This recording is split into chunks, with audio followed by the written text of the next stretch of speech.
Yeah, so you're looking at a man, them call him Rev in the streets. His name is Godfried or Godfried. Some people say it's Godfrey, which it's with a D. Rev Martin.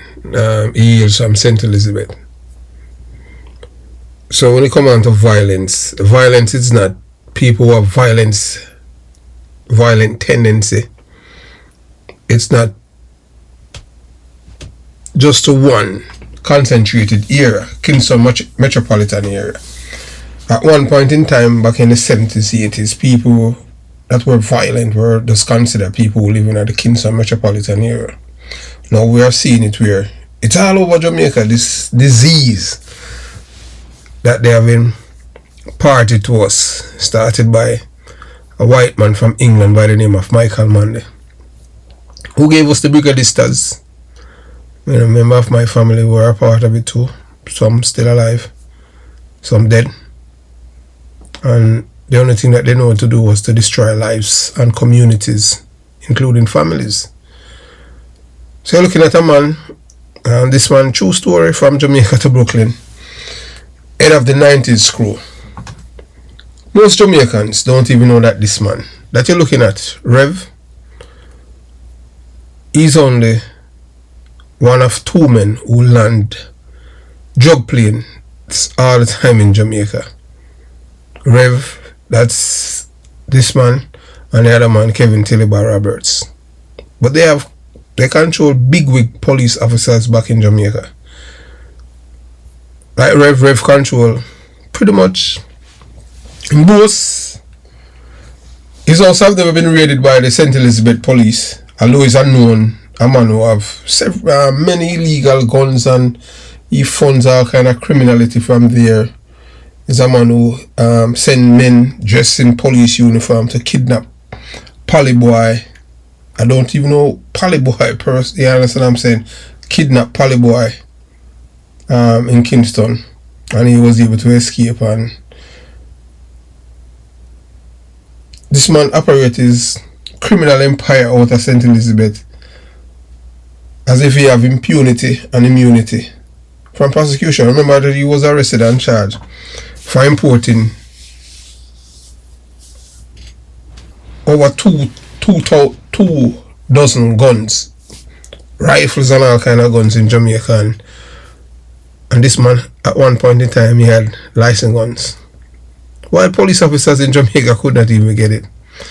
And then they tell you that. That's why I tell you that Jamaica is a criminal's paradise, and he's the poster child for it, because he was arrested and charged for importing guns to Jamaica. The Jamaican authority were shamed by the American government, so they had to revoke his gun license. And then I was asking, who gave Rev a clean background report? So what Jamaica has been doing, Jamaica is a criminal's paradise. If you're a criminal in Jamaica, it's beneficial for you in every way. And I say that without any apologies, because a man like Rev, then you have Jack Euro who went to prison for rape, use a gun and hold a woman and take it, say give me this, and rape her. Then you have a whole host of other criminals, convicted criminals and deportees in Jamaica who have license gun, while a man who have his business applying for a gun in Jamaica, you have to carry a bank statement for sure, FLA. All them things that is invasion of privacy. In America, you apply for your gun, you don't have to go through you don't have to go, all you have to do is just pay for your background check. You understand? And from the FBI in 3 days you get it. I'm saying, they're on a watch list or anything like that, and that's it. In Jamaica, it take years, and you have to pay this, you have to pay that. But the criminals, them have money because they are criminals. So I tell you now, who is this man called Rev? You understand? And we're going to tell you about him, because this man is not an ordinary person. This man is a criminal living right in front of the world. And this man does live untouched. He's the other one who lives untouched in Jamaica. So they can there plan their kind of criminality And while police raid other people and they have their illegal guns and how many gunmen around them, they are untouched because they control the police because of money. Whether or not you want to believe it. So when you see them praise some police and yeah, they might go for a little man, but the real people, them like Rev, no, untouched. Not even a raid them man they get. No, sorry, you mad? The man they have inside people inside within the Jamaica Constabulary Force. But I tell you, even at one point in time, even when I time a crime chief down there, my river, Batty and Chamber, me not ask, I tell you. You understand what I'm saying? If this is the first time visiting the Jamaica Young Police channel and you haven't subscribed as yet, please consider subscribing. If you are already a subscriber but you are not receiving your notifications, please unsubscribe, then subscribe again, and make sure your notifications are turned on. At the present moment, it's only 172 people that subscribe to the Jamaica Young Police channel are receiving notification. Let me repeat myself. 172 people. That's the threshold that YouTube had put on the channel from their surrogates, from the PMP LGBTQ plus criminal organization. Surrogates that's in YouTube. And it started from a guy by the name of Omar Ibanks, a convicted drug dealer and a deportee, after he had exposed Mark Gumabir Golin in the killing of the PMP councillor Tyson. That's from when the channel has been under attack, because he had revealed the names of the people who had played an integral role in the killing of this man. And it go right back to the opposition leader, the big belly white man from England. So they had killed Tyson to give Omar Ibanks the seat. So he had exposed the opposition leader in an alleged murder case. So to those of you who have stood with this channel over the years, thank you for your loyalty and support. Many of you have watched the challenges this channel has faced over the past 2.5 years. Through it, we have remained committed to our mission of sharing our perspectives, encouraging discussion, and standing by what we believe is the truth. History reminds us that evil and wickedness may appear to prosper for a season. There are times when deception seems to win, and those who celebrate wrongdoing believe they have the final word. But history also teaches that lies are temporary. Lies are temporary. Truth as a way of enduring, and integrity as a way of outlasting deception. No matter how difficult the journey may become, we will continue to pursue what we believe is right and truthful. Speak with conviction and encourage our audience to think critically, examine the evidence, and draw their own conclusions. Truth endures forever. Integrity endures forever. That is why we remain committed to this journey with you. They can't break us. Never. But as we say, the longest liver will see. Yes, welcome to the Jamaica Young Police channel. To our loyal viewers, subscribers and Patreon members. At the channel, we are a group of law-abiding citizens who believe in the rule of law and respect the rights of every citizen, but not the ones who do not subscribe to such behavior. We do believe in and support preemptive strikes because they save lives. This is a logical conclusion because preemptive strikes save lives and prevent the further loss of lives. We are all about saving lives at this channel. We at the channel aid criminals with a passion and do not want them over here. We do not want your views, your subscriptions, your likes, or your comments. Please go elsewhere where the red carpet is waiting for you. Over here, we want you to go to prison or the departure lounge at Madden. Moving on to today's video. Yeah, so Rev doesn't operate in a vacuum. Rev operates in the public domain. Everybody knows where we live in a St. Elizabeth and how him operate. And Rev have connection to the K division. And that's a fact. Even at one point in time, the crime chief would, drive and go check Rev. He knew himself. Today we are looking at the story of a Jamaican man whose name has been associated with one of Brooklyn's most feared criminal organizations of the 1990s. How does a teenager who left rural St. Elizabeth ended up being linked to one of New York's most notorious Jamaican street gangs? What happened after he migrated to America? Migrated from Jamaica to America. Didn't think about education. All him think about making fast money, crime, criminality. How did investigators describe the rise of the organization? How did he go from serving a federal sentence in the United States to returning to Jamaica? And years later, why did his name once again appears in headlines involving a major firearm investigation in Jamaica? This story isn't just about one individual. It is about how organized crime operates. It is about international connections between Jamaica and the United States. It is about how gangs survive by replacing leaders, recruiting young men, and making millions while entire communities pay the price. That's why I tell us that criminality, crime destroy communities, destroy people's lives, and destroy families. Today we are going to separate facts from rumors, court records from street of stories, and emotions from evidence. So stay with me until the very end, because this story teaches one lesson. Every young Jamaican and every parent needs to hear. Please type and tell me where you're watching this video from. If you are watching from Miami, Florida, West Palm Beach, Arkansas, Hawaii, New York, Canada, England, Germany, Spain, wherever. I'm moving on.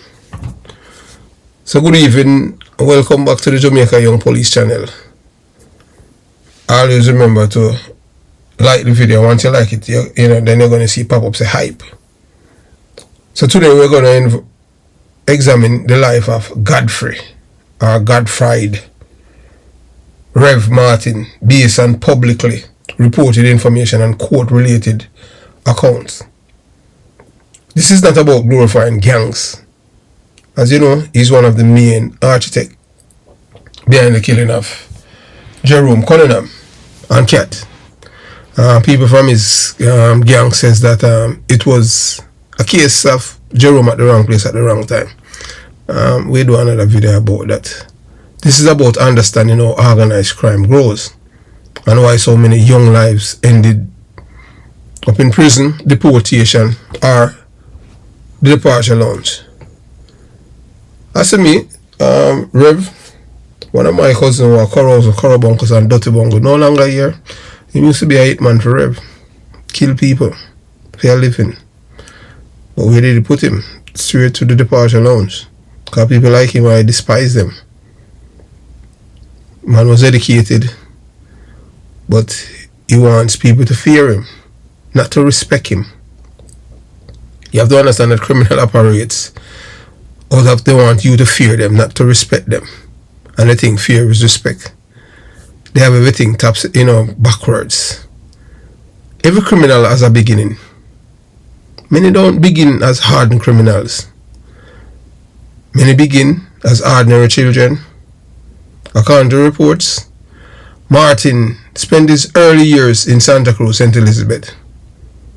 Like thousands of Jamaicans during the 1980s, he migrated to the United States while still a teenager. Many Jamaican immigrants went abroad seeking opportunity. Most became productive citizens. Some became doctors. Some became teachers. Some became business owners. Some became members of the law enforcement fraternity, lawyers, police officers. Some joined the military, like yours truly. Some join the federal government. Some become spies. Some become spies, work with various federal agency, CIA, DIA, the FBI, and I can go on. Others, unfortunately, became involved in organized crime. The important lesson is that migration itself does not determine a person's future. Personal choice matter.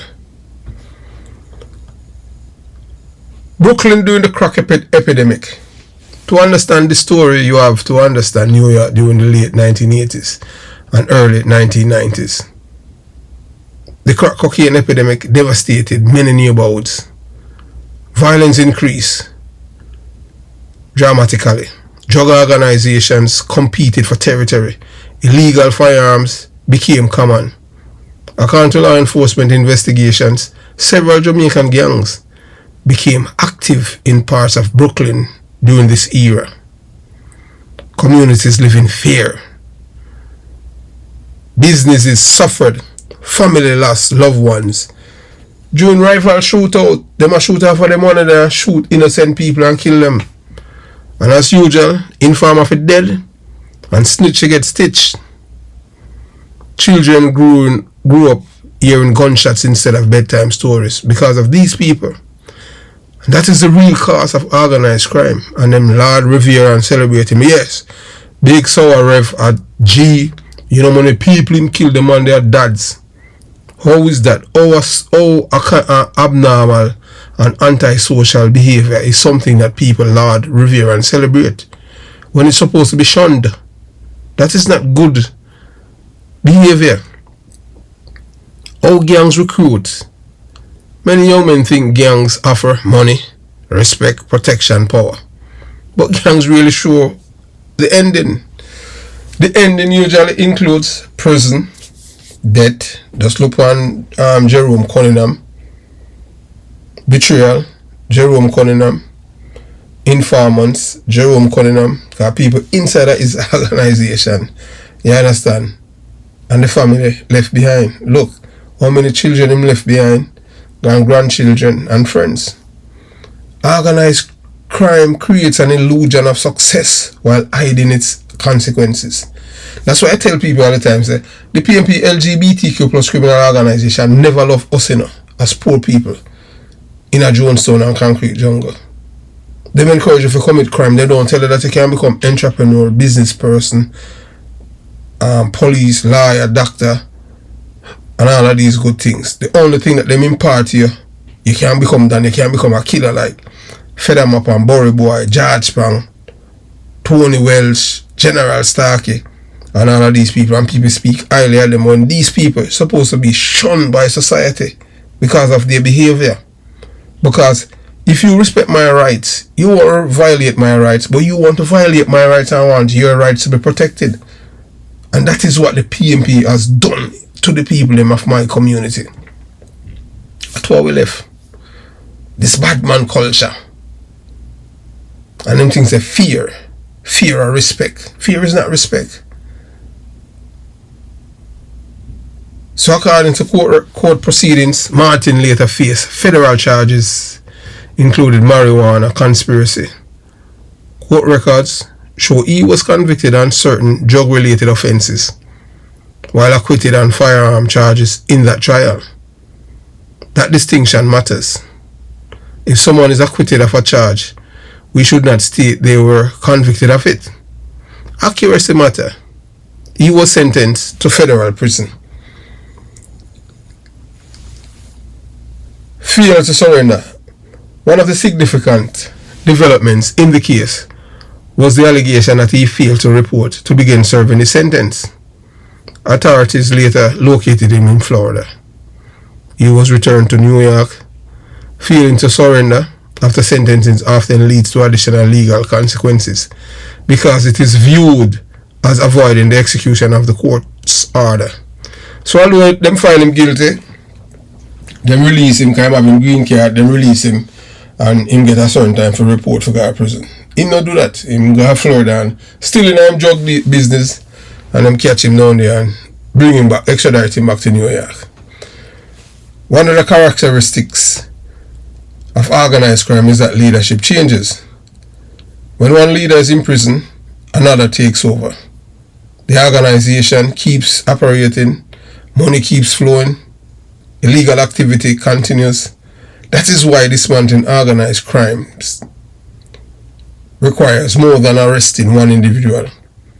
Law enforcement often focuses on disrupting the broader criminal enterprise. After serving his sentence, Rev reportedly returned to Jamaica. Many people who return after serving sentences abroad try to rebuild their life through legitimate businesses. Whether someone has successfully changed course should be judged by credible evidence, not assumptions. The 2022 firearm case. Years later, Rev name resurfaced following a major firearm seizure in Jamaica. Authorities announced the seizure of rifles and ammunition and related items. The arrest followed. Those charges enter the Jamaica judicial process. It's important to remember that criminal charges are allegations until proven in court. Courts, not commentators, determine guilt or innocence. So one of the issues that generated public discussion was how someone with prior US felony conviction reportedly obtained firearm licenses in Jamaica. Remember, these are the same elite people in Jamaica said the police was corrupt. But when the police were in charge, a guy like Rev couldn't get a license gun. But this is the same system that them say them create through transparency. And this transparency, because you know, so the PMP LGBTQ plus is a party of bad mind people. Well, they are not want to believe it. Bad mind people. Them bad mind people for things where them have are things are that's bad mind. Them bad mind Vibes Cartel, because to them Vibes Cartel is a boy and he no come from Ghetto, him come from Waterford. But to them no, he come from a suffering background, and because him rise now to stardom, him shouldn't have no gun because him not deserve it. Him not a middle although him rich now, him not supposed to because him background no warrant him to have it. So our Vibes Cartel get the gun. That was the reason the PMP LGBTQ plus criminal organization used to take it away and get it now and say, yeah, we are privatize it. Create job now for them friend because them can't create job. All them do is do for breed criminals. You understand? That's all them know for do. They don't know to do anything else. And now see it, we have there are many convicted criminals in Jamaica who have license gun. Because them say, remember, lies have expiry date. Truth is infinite. You can't kill the truth. When the police had it before, no convicted criminal have license gun. Not even for assault. Once they hit temperament. But Rev, Jacure, who rape a woman with a gun, I'll even Jacure get gun. I never see no abaloo, you know, see no the media come out against it and all of that, because you have to understand that all of these people, the elites, Ragashanti say it, you know, I tell you, just listen to the Ragashanti video on this channel and you will understand where Jamaica is at. Why you think a man like Ragashanti don't do anything for try to change Jamaica? Because him say you can't change it. It have a change, you can't change it from within, because all of these people, these power brokers are corruptors. And that's why man have to run from him nearly lose him life down there. Just listen to it. Most people just love listen to entertainment. Who said this, who said that, and who this. You have to understand what's going on. The real corruptors is not the little man down the road like Rev. Rev, him have him backing, that's why I do all of them things. Because Rev backing now go right back to the PMP LGBTQ plus criminal organization. Rev and Tiliba, they are the one responsible from the MP when he and Julie suggest from Northern St. Elizabeth. You understand? We slowly did it. And them fund she, you know, drugs money. So she's beholden to them. The woman we have on the whole of Falls here, the broad face woman on the whole of Falls here, from Clarendon. So you wonder how a man like Rev get license gun. And this is it. That raise broader questions about background checks. Who are these people, right? What kind of background check when them are right now? NIB and all that, what them right? So because of the political director, they must say, oh, because remember, you know, Horace Chang say it, you know, but even before Horace Chang, the guy, the batty face guy, when he and Peter Bunting, you know, at the IPMP, them do that, you know, say anybody who convicted of crime overseas, when they come to Jamaica, that no count, they just throw that down in our backs. And then you get clean fingerprint for migrate to another country to commit more crimes. That is what they have been doing. When Edward Seaga was the Prime Minister, that not happening, you know. You convict for your crime that stay with you till you're dead. A majority of Jamaicans don't even know say King Jammys. King Jammys is a man who convicted for crime at Canada and get deported. IPMP they remove all film record and them thing there and turn him in a decent citizen and him a convicted criminal and a deported. King Jammys. Me not talk about no knowledge, you know. And them and that's how him get a visa come to America. And him put on it saying never go to jail and all of them things they appear lie. King Jammys cause them gun crime in Canada. PMP them do that. They disservice to our people. Where them continue this criminality. The only way we can stop the cycle and generation of criminality is we have to have a system in place. But we have too many. When the Prime Minister of the country I go sign a bill to tell people, say, alright, after you commit crime, you all burn down people's house, you commit rape, after a certain time, your conviction is clear and you're good to go about second chance. All them things that make Christian cuss. So you have to wonder, a real criminal, them, all of these people, all of them were there in a parliament, are criminals, them. So Jamaica need supervision. And I say that without any apologies. So that raises broader questions about background checks, information sharing, licensing procedures, regulatory oversight. Those are legitimate public policy questions that deserve careful examination. The cause of organized crime. Organized crime doesn't only hurt rival gangs. It hurts mothers, fathers, children, businesses, schools, entire communities, even the country itself. Every illegal firearm creates a possibility of another victim. Every drug organization leaves broken family behind. The money may look attractive, but the social cost is enormous. Young people watching this video, don't be impressed by stories about gang leaders. Ask yourself, where are the victims? Every crime have victims. Even fraud have victims. Where are the mothers who bury their sons? Where are the children growing up without fathers? Where are the innocent people caught in the crossfire? And that is the real legacy of organized crime. If you want respect, earn it honestly. If you want wealth, build it legally. If you want influence, become someone your family can be proud of. Because when the headlines fade, what remains is your character and the legacy you leave behind. But you have to understand that they don't care about that. Criminal don't care about legacy. How they left behind. Man who have left behind say, oh, you know how many people me kill. Me a killer. Me a G. Boy step to me. A gunshot. Man for dead. That's our culture. So as we examine the story of a man whose name has surfaced in both United States federal court records and Jamaican headline for years, who is Godfried? Rev Martin. Oh, there's a young man from Santa Cruz, St. Elizabeth, ended up before a federal judge in Brooklyn. What choices changed the course of his life? And what lesson can young Jamaicans learn from his story? The documents you are about to see are not rumors. They are federal court documents. These records show that Martin was convicted in U.S. Federal Court on marijuana conspiracy charges in 2006. The same records also show he was not convicted on firearm charges in that case. Later records indicated that he failed to surrender as ordered and was subsequently apprehended in Florida. Years later, his name appeared again in Jamaica in connection with a major firearm investigation. But that story also has an important ending in 2024.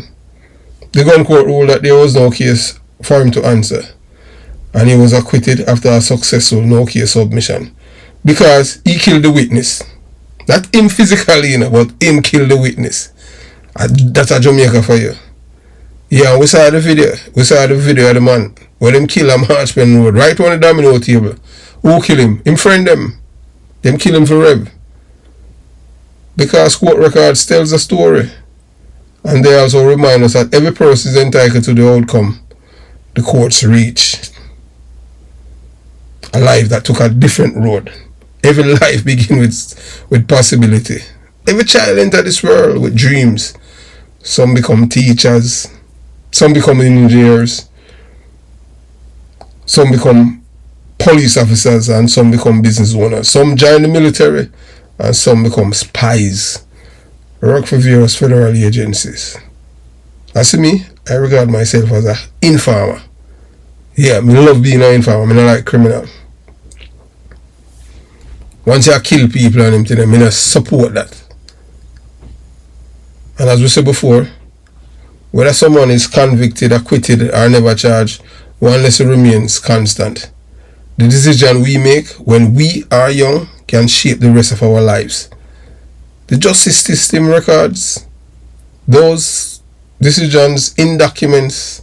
Families live with the consequences. Communities feel the impact. And the greatest success is not avoiding detection. It is choosing a path that never leads to a courtroom in the first place. That are the most important thing in life. Have yourself a beautiful day. And before we move any further, so he's the mastermind behind the killing of Jerome Cunningham and Cat. The link is with Nankopal and Rev, and they're saying that it was Cat was the main target. Jerome at the wrong place at the wrong time. I don't know how you're going to explain that. How some him at the wrong place at the wrong time. You know, have yourself a beautiful day. Jamaica Young Police Channel out.